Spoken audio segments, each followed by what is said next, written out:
Hey guys, I've been accepted to Sheridan Illustration fall 2022 intake, and I've decided to make a portfolio tour slash critique video because I really enjoyed watching these when I was looking into applying and the years leading up to um, my year of applying.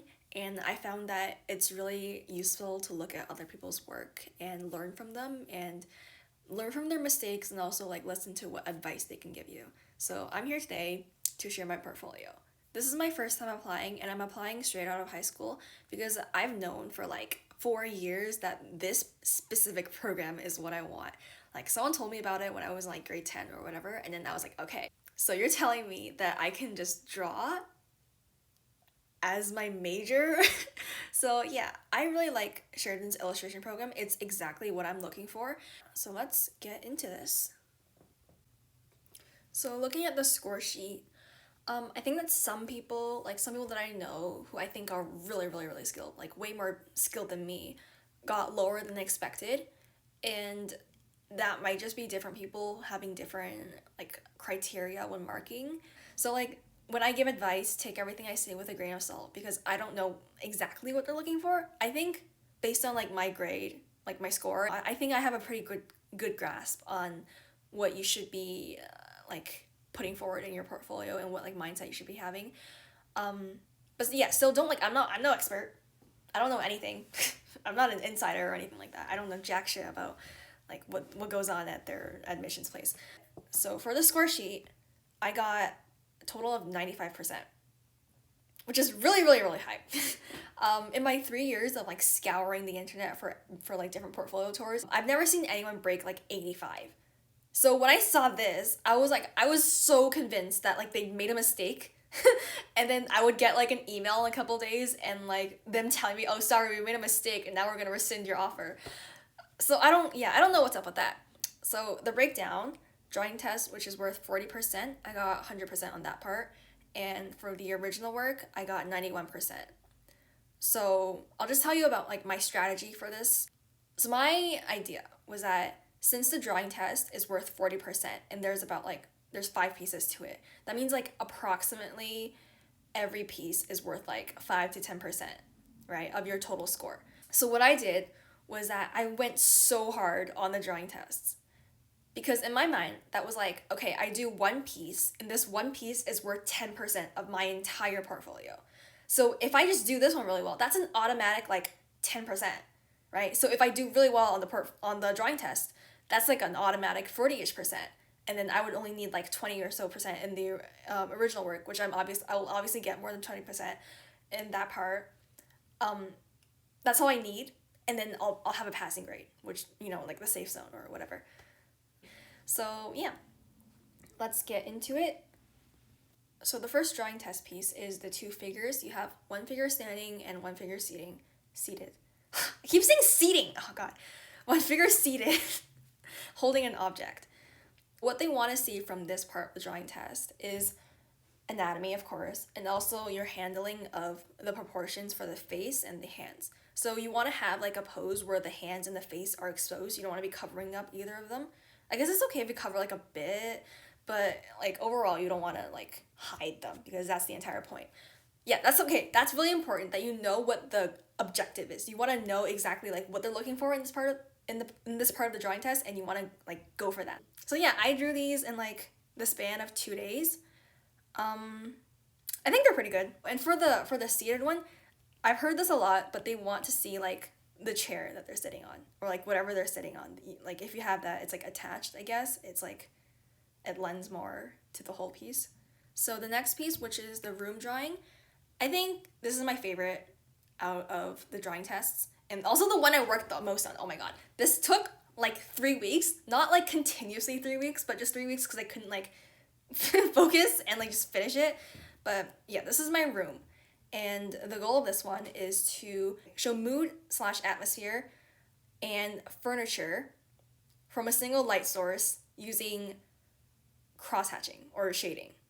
Does that make sense? I think I worded that in like the most complicated way possible. But basically what you want to do is you want to draw furniture in lighting that has a kind of mood and atmosphere, and you want to shade it. You don't want lines for this one.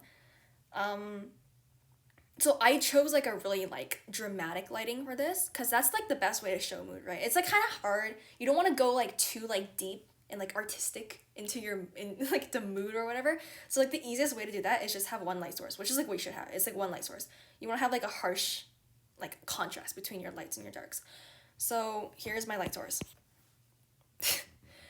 And yeah, that's it for this one. Moving on, the window drawing. So the window drawing is, the focus is to show perspective and viewpoint. And what I've heard is that they don't really care about what's on the inside of the window. So you can just have like a frame, which is what I did, and then like just show the outside. I think this one's like the worst of my drawing test pieces because I didn't really try too hard on this one. Like, God, I hate drawing like trees and shit. Oh, God, it's a fucking pain in the ass. So I just drew this view outside of a window in my house. And I used perspective guides for this one, which I don't usually do because I'm lazy. But I did for this one, and it turned out okay. Like, it's nothing to like be amazed about. It's like very, in my opinion, it's very mid, you know. Okay. Next one. This is the composition one. So they give you 2 prompts, and you choose one of the prompts, and you want to make a composition that conveys that feeling. So the prompts for this year were turmoil. Oh God, I'm doing it. Turmoil and serenity. So you choose one of those, and you make a composition that puts forward those feelings. I saw a lot of people like choosing objects based on those feelings. Like for serenity, you had like a vase and like a flower or something like that. I don't think that's what this is about. Like, I don't think it's the objects that really matter for this one. I think it's like just like the way you compose it, because you can make flowers look turmoily, you know? It doesn't have to be serene. So I think that's a thing to like focus on. Is for the compositions, your objects don't have to be relating to the prompt. I don't think they want them to be related to the prompt. I think they should just be random objects that you put together and put together in an interesting way. I think what really helped with my turmoil here is like the background, like the folds. I think it's like, because it's like going in, right? It's like kind of all like converging on this area, which I think gives it turmoil. But I'm not too proud of this composition. I feel like the only other turmoil thing about it is like this tape measure, but that's about it. So I don't really know what to say for this one. Okay, so that's it for the drawing test, and we'll move on to personal pieces. I took out like a couple of mine because they're portraits of people that I don't necessarily like want on the internet, and I didn't ask these people if I could draw them and put them in my portfolio, but I did. So I took those out. But yeah, let's get into it. So my first piece was actually a self-portrait, which I think you should do. You want to give them like a vision of who you are as a person, so they're not just like marking. It's not like they're marking like a robot, right? You want to show them who you are. But yeah. So my second piece in my portfolio was this study of the head of Perseus with the head of Medusa, which is a statue. This is my oldest piece in my portfolio. I would say this one I did in like 2020, like early 2020. So I wouldn't recommend having like super old pieces in there. One, because like that's not what they're assessing. They're assessing your like current skill, and also because like your current work is gonna be better than your old work. But just for this one, like I just liked it, you know. And for like historical pieces, they said that you should reference it. So I just like, I don't know if this is MLA or APA or whatever. I just like cited it in the corner. But yeah, for the next piece, so this is a model of the car from Back to the Future. And I haven't seen Back to the Future, but my drawing teacher had this in his house, so I just like drew it from life. So this one is like, it's okay, you know, it has some issues, like the back here, the back of the car. Oh my God, my screen keeps fucking glitching out because I'm using an iPad. But the back here, you can see that this wheel isn't on the same like plane as the other one. It should be more like that. And the back here should be like going off more. Maybe you can tell what I mean. But this one is just because I drew it from life, right? It's harder for perspective because you got all these angles going on. But yeah, this one has a couple of issues, but I just put it in there because it's like, other than that, like the detail here I really like, and I was running out of time. So I just put what I had. But yeah, this one's nothing to like talk home about. It's like it's there. Next one. This is my bird. And this one was probably like the quickest out of all my portfolio pieces.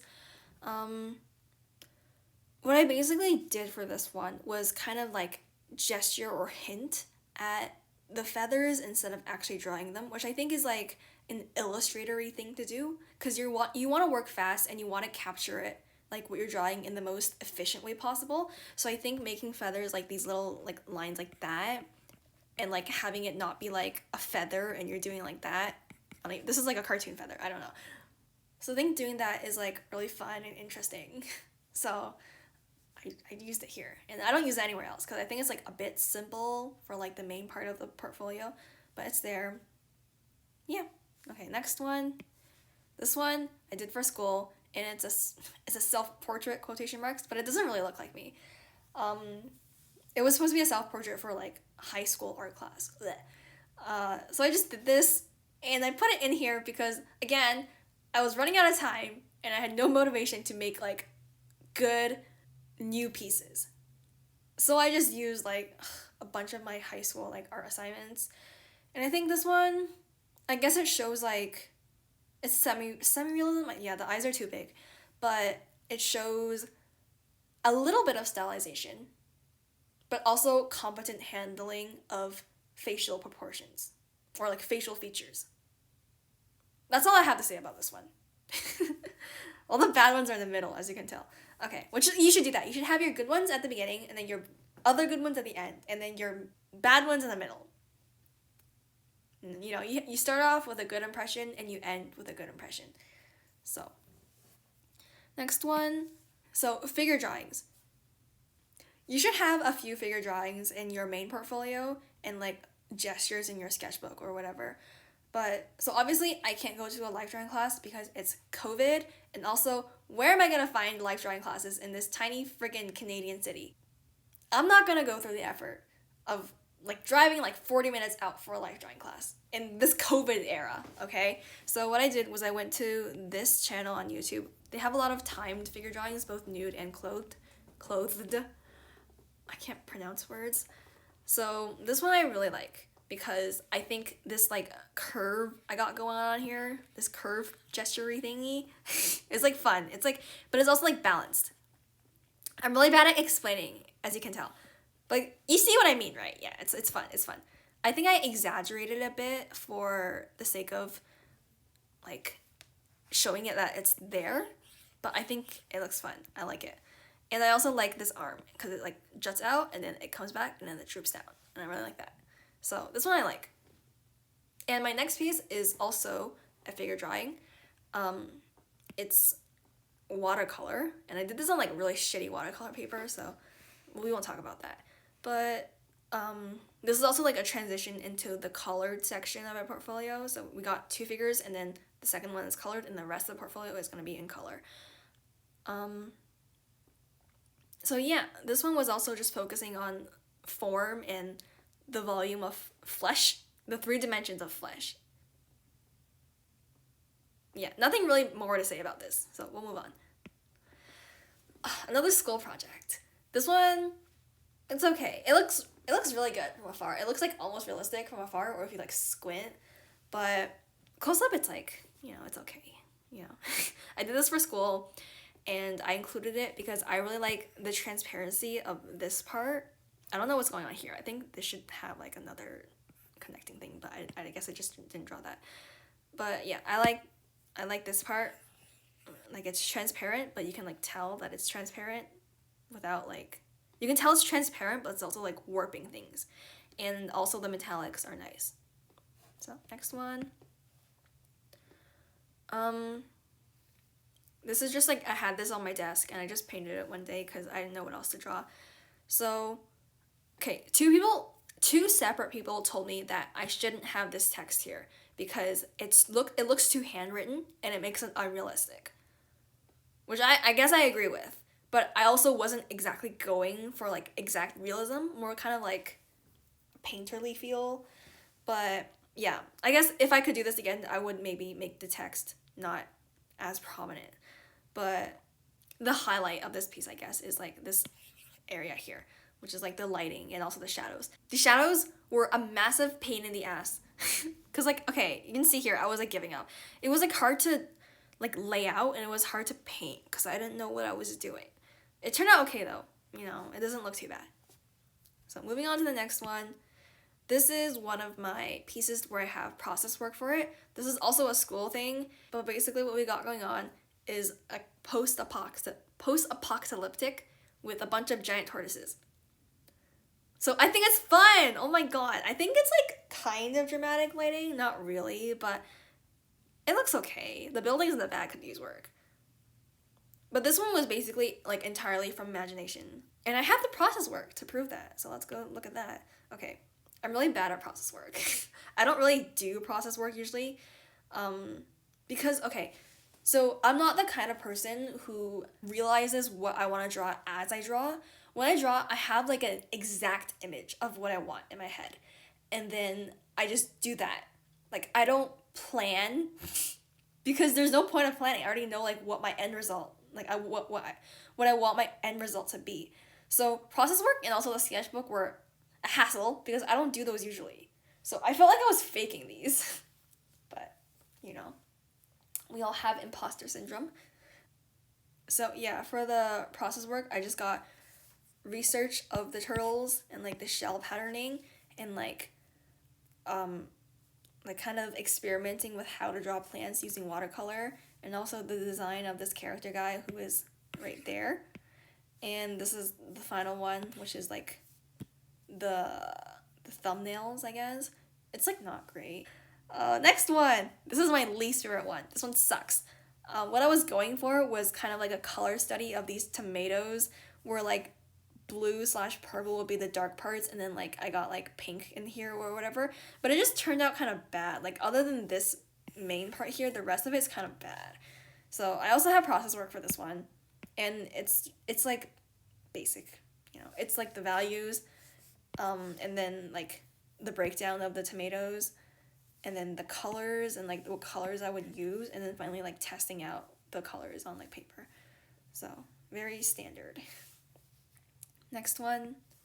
Okay, this one I actually did in a workshop for OCAD, and it was like you do negative space drawings in the background and then you on top of it you layer like another drawing or something. So the background I did on paper and like pencil crayons or whatever, and then this black drawing is digital because I was scared of messing up my drawing underneath, so I just did it in digital.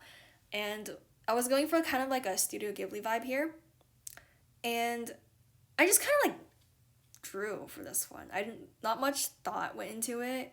It's kind of like a fun little design thing, so I included one of these to show like maybe I do have like design in my arsenal.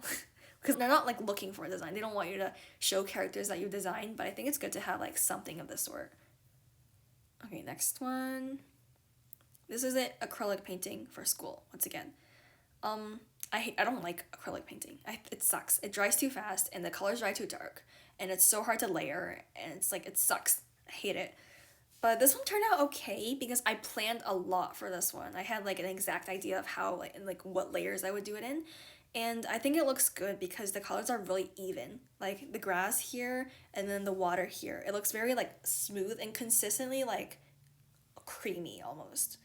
So I included it because it's like a different medium and also like slightly imaginative, but the physics don't make sense here. Like what is going on with this water and what is this perspective? And what are these trees? Oh god. But I included it and it's okay. Next one. Oh, this is my last one. This is a digital piece. They only want one this year. I think it's because previous years people kept like abusing the digital pieces and they had like a lot of digital pieces. So like they were very specific, one digital piece. And I didn't want them to think that I couldn't follow directions, so I only had one. But digital is my forte. Okay, maybe it's not my forte, but it's like definitely what I work in the most because that's like, I draw in digital for fun. I just did like a digital photo study of like a corn dog. So those are all my personal pieces. There's less than 15 because I took some out. But yeah, I'm not super proud of the entire thing. Like, there's a few pieces in there that I really like, but there's also like the majority of it. If I had more time and more patience, I would have done something better. But yeah, it worked out. So moving on to the sketchbook. Again, I don't keep a sketchbook. This was really hard for me. I just kind of like went on Pinterest and like kind of grouped together like different topics and just like drew them. Like, is that a sketchbook? I don't know. But yeah, I guess for sketchbook, you want to explore a lot of topics, like draw different things, not just like portraits or like one thing, okay? So yeah, we'll get into it. This is two layouts, but we have some hands here.